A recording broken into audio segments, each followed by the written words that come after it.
You know, for a channel called The Cage Review, I haven't done a lot of movie reviews yet. I've kind of been caught up with doing the reactions and definitely into the gaming lately, and I've been doing reviews for music and wrestling, but I did want to start doing movie reviews. And so I think I'm going to concentrate a little bit more on that in the near future. And I want to start with a movie that was very critically acclaimed, but honestly not marketed nearly as much as some of the bigger budget movies that you would see. It got a lot of notoriety for the emotional performances and the very unique way that it was filmed. So let me get started with this review of The Florida Project. I was actually turned on to this movie by a friend who actually worked on the movie. I know actually a couple of people, and I won't mention names out of respect, and they turned me on to the movie. And I intentionally tried to stray away from, any kind of like inside details, because it's just not anything that I need to know. And that way it keeps me from like sharing information that I shouldn't be. So they kind of introduced me to the movie, and they were kind of giving me the synopsis of what it was, which was these people kind of struggling with their lives in Kissimmee in a motel just outside of Disney World. And that really resonated with me right off the bat, because I lived in Orlando for a good many years. And I was actually homeless when I first went to Orlando. And so, like, the whole concept of struggling with a life that is not what you want it to be inside this tourist paradise, I get that probably better than most people that will ever watch this movie, because I have literally been in this location, in this situation. So that also means that I understand what this film should be. And boy, did it nail it on the head. So the Florida Project. To begin with, the name. The Florida Project was actually what Disney called buying up all the land that they were going to put Disney World on. They didn't want people to know at the time that it was a Disney World, so they called these land purchases the Florida Project. So there is actually a reason for the name of the movie. And it's done by Sean Baker, who was recognized for his work with the movie Tangerine, which uniquely enough was shot all on an iPhone, which I don't know if that had been done before for a major movie or not. So he comes back with this movie, and very low budget by comparison, and he had Willem Dafoe as the hotel manager named Bobbie. And one of the most unique things that Sean Baker did was casting one of the leads. He saw a girl on Instagram, and he was like, I like her look, I like her energy, I wonder if we can get an actress that looks like her. And somebody said, well, why don't we just get her? So he actually contacted her on Instagram. And so Bria Vanetti actually got the role after a tryout. And that's how she was found. Very, very, very interesting. And she does a very good job. And another very good job, lead role, is Brooklyn Prince. She plays Haley's little girl named Mooney. And I have to say that for a girl as young as she is, I'm not entirely sure how old she is, but very young, she has a complete range of emotions as an actress already. Very mature for her age. I was very, very impressed. And the movie, it debuted at Cannes, which will tell you how big this became. It was nominated for like 15 major awards this past year, won 7, most of them due to Willem Dafoe's supporting actor character, Bobbie. And Sean Baker got a couple of awards for Best Director. It was nominated at the Oscars for Willem Dafoe. So just a huge movie to start out with. All these awards and nominations, and it is really got this huge build up for me now, because I'm like, okay, well, this is, a story about my life, unintentionally. And it's like, okay, well, let's find out. So I watched the movie, and it has three main perspectives. The main perspective overall is from the little kids. You have Mooney and a couple of her friends, and that's where the movie starts, and that's where the movie ends. And it's the idea that you have these innocent children that are in these circumstances that are way less than desirable, but they don't know that, and they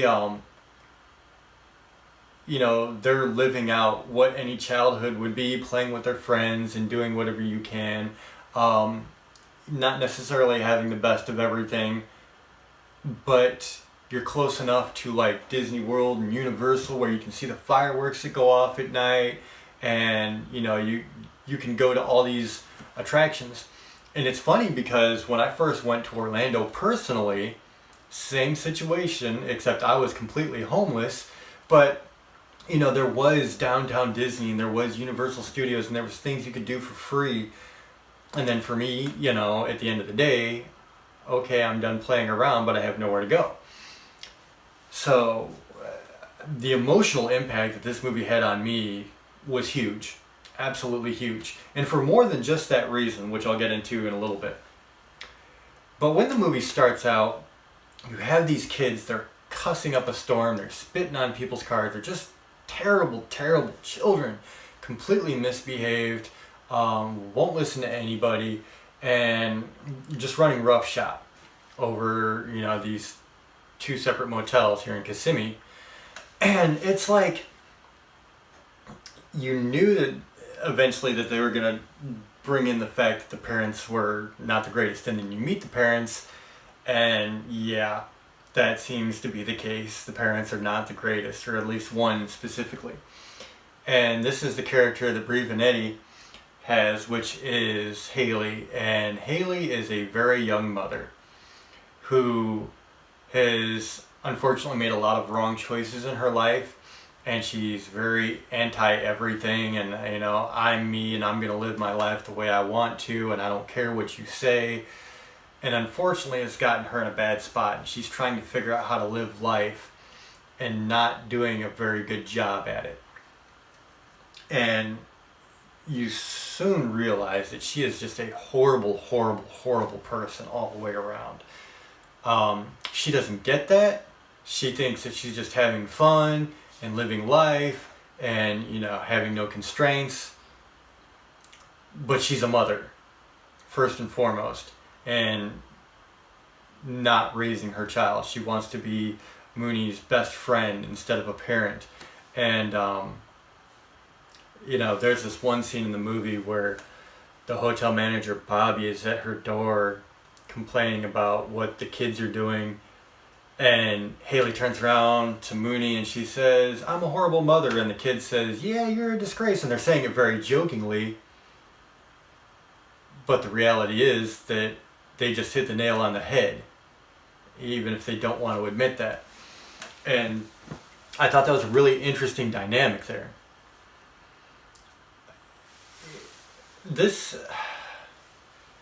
It's really weird because, like I said, being in this situation, I've met so many people just like this Haley character.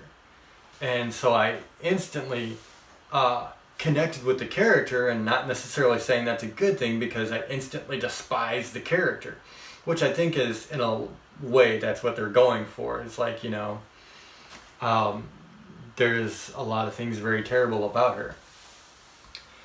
So then you have Bobbie, which is Willem Dafoe's character, who is the hotel manager. And so he interacts with all these families inside the different rooms of this motel, and he wears a lot of different hats. He You know, he plays father figure to the kids. He's the clerk, he's the handyman, he's the policeman sometimes. And so it shows sometimes the internal struggle that he has in dealing with people and seeing how they are and wanting to help them genuinely and realizing that maybe they're not going to be helped because they're destined to do what they do. So I'm so familiar with all of this, and it's coming in rushes and waves, and the one thing that like hit me the most about this movie, I think overall, not very far into it, is how true to life and how true to the situation the movie really was. There was a couple of things I watched about this movie on YouTube, interviews. Variety had an interview with Bria and Brooklyn and Willem and Sean Baker. And Bound had another interview that was really, really good. And he talks about the mindset of going into this role. And, they first went to this hotel, they picked a location, and then they got to know the people inside these units. And Willem really talks about that in that second interview. I think it's called Bound. It's on YouTube. And he's talking about how they go and they meet these people and see their lives, and he meets the clerks of this hotel, and he spends time, and they see all the horrible things that happen in these low budget places where basically these people are homeless, but they're living check to check, or however they get their money week to week, paying for rooms for this hotel. And all the dirty things that go on, the fights that break out, And one thing I will say is I have known many people in life that are like this Haley character, and 9.9 times out of 10, drugs are involved, and usually very heavy drugs. And I thought it was very interesting that the movie strayed away from that, I think very intentionally. It seemed to me like that they were specifically trying to avoid that topic and just dealing with the lives of the people, which I kind of get. I think if you really wanted to be real with the situation, though, that is an element that should be there, because that element is virtually always there. But for whatever reason, it seemed like they were really straying away from that, because I don't think there was one mention in the whole movie of that. No matter how bad the character got, especially Haley, who, was really running out of ways to get money and turned to some very, very bad choices to get money. I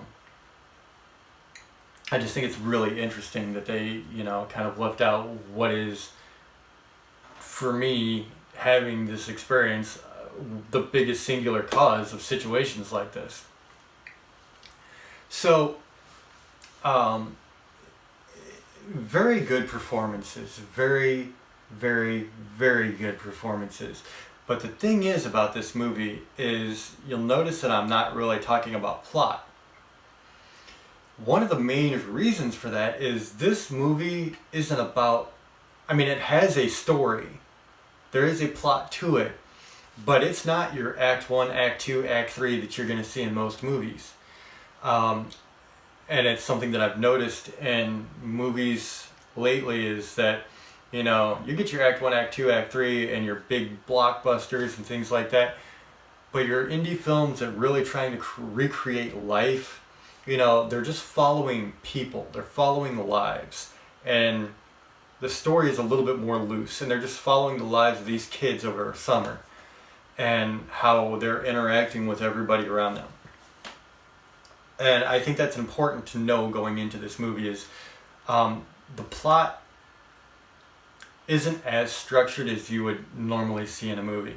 This is the ideas of what you're going to see in a life like this, and following somebody's life, and the emotions that you get from the situations they encounter. And this movie does, to that extent, hit the nail on the head. You know, you're following Mooney around, and you're seeing how bad her life really is, and she doesn't know that, and she's just having fun. And like I said, she's running roughshod and doing just unbelievable things. Like they went into a abandoned house and set things on fire, and it's like worst case scenario, and yet just as happy as she could be. Her mom, Haley, however, I think the idea is that, you know, she's very well aware of how her life is shaping out and very unhappy about it. And that's even adding to her her attitude, I guess. You know, her FU mentality that she carries through this entire movie.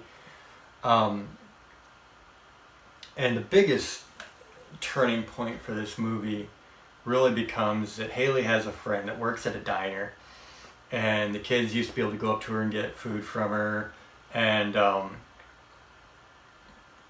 you know, the boss said the kids can't come and get food anymore. And after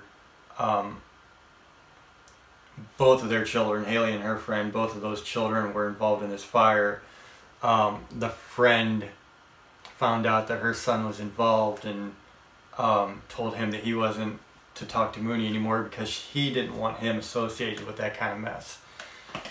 And so this conflict arises between Haley and this girl that was her friend, until one point where Haley is in pretty dire need of money and goes to this person who she kind of turned her back on, and the friend found out that Haley had been prostituting herself, and like everybody in the apartment complex knew that she was prostituting herself, and the film does kind of go into that very, very lightly. And you know, she's like, let me find out my son was ever there with you when you were doing that, and you know, makes an idle threat. And then Haley just really goes to beating the hell out of this girl. And Bria, I have to give her credit for not ever having acted before. She really got the ferocity and the emotional turbulence that this girl needs in this character. She did a great job with it. I have to give the devil her due. It was a very, very good performance from her. But that incident leads to the ex-friend calling DCF on her to get, you know, the child taken away from the mother because she's absolutely horrible. And so DCF comes, and the thing about DCF is they'll come in and they'll look at your surroundings, they'll look at your environment, and they'll make a case first, so you kind of have a heads up.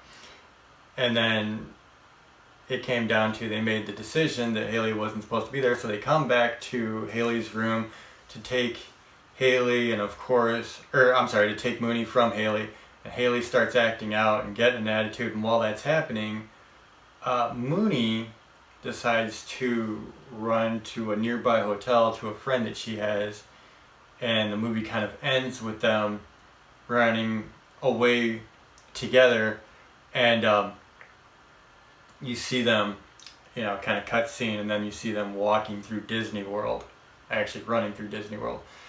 And I have to say, Sean Baker took a huge risk there because he didn't have permission from Disney.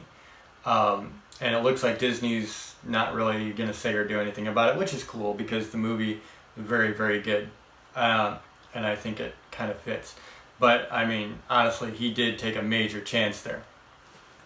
Because the end clip, it's done on an iPhone, and they're running up into Disney, like toward the Magic Kingdom, I think. And, you know, that's where you end. And it's like, how many times do you see young girls that are going through something like this, and then, God forbid, you know, you have a situation just like in this movie where, you know, the daughter is being taken away, and she just bolts. And instantly, has a very, very hard life because of that. So, it was tough for me to watch at times because the movie, I think the intent was to focus on the children and, their outlook on life going through all this. But I've known so many girls that are like Haley, and it really made me, it made me think about a lot of people that I actually know. And it's rough, man. I mean, it's not cool at all. I have known girls that have been in a hotel room with their baby and shooting up. And it's like, oh my God, dude. It's like, ugh. And so, like, emotionally, like, this was a character that I really, really, really despised. And, at the end of the day, at the end of the movie, that is exactly what is going to happen. DCF's going to step in, the kid's going to get taken away, or they'll run away, and usually the parent at that point just spirals down into self-pity and self-medicates until they're dead. And it's an unfortunate fact of life, but I've seen it too many times. So the movie stayed very, very true to life, very true to the whole situation. And, Willem Dafoe, God, man, there was one point where there was this creepy guy who walked up to these kids and he's starting to talk to them, and Willem Dafoe sees it, and he's not a tenant at the motel. He's not staying at the motel at all. So he knows something's up. So Willem Dafoe goes up to this guy and he's like, hey, what are you doing? And the guy's like, oh, I just want to buy a soda. So Bobbie, Dafoe's character, walks him to the soda machine. He gets a soda. He's not drinking. He's like, Willem Dafoe's like, you said you were thirsty. Aren't you going to take a drink? The guy takes a drink. And Willem starts walking him, away from the motel. And the guy's like, oh, I forget what he said. I got to do something or whatever. Starts walking toward the kids again. And Willem gets this great look on his face. He's really good at these maniacal looks on his face. He's perfected that for sure. And he smacks the soda out of the guy's hand. He's like, get the hell out of here, and this and that. And,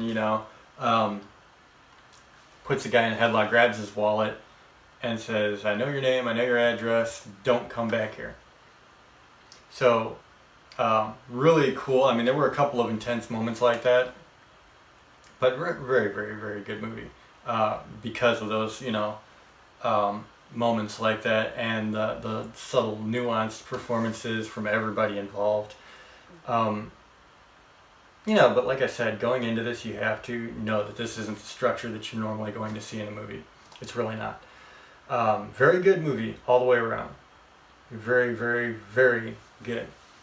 Because it's so true to life. So, when you have the experiences and you hear about a movie that, talks about basically what you've lived, if you can sit there and say that it's about as real as it gets, then, that's it right there. That's the thing that seals the deal for me with this one. Sean Baker had a very unique approach, and in the interviews they were talking about part of the approach is, you have a script, but he let everybody ad-lib and use their, own verbiage for things. And he used certain things that, were from the actual motel. This was an active motel at the time. And you had birds that would come in every morning and they'd, eat breadcrumbs and whatever that people would leave behind. And so there was a scene that Willem Dafoe actually incorporated and ad-libbed with the birds in the movie, which I thought was really smart. You would have kids peeking out of the windows from their motel rooms looking at what was going on outside. And so they incorporated that, like the kids, looking out to see everything that was happening. So very, very true to the situation at hand. So, I mean, overall, if I was going to rate it, I would probably give it a 4, maybe 4.5 out of 5 stars. Which I don't usually do, but I think that this deserved it. The performances were really good, and the way that they kept things as real as they possibly could, I think speaks volumes about Sean Baker, Willem Dafoe, and everybody involved. Just amazing. So ladies and gentlemen, that's my review for the Florida Project. If you've seen it, let me know what you think about it in the comments below. If you haven't, go take a look at it. My name is Kevin Jackwitz. This is a Cage Review. Cage Nation out.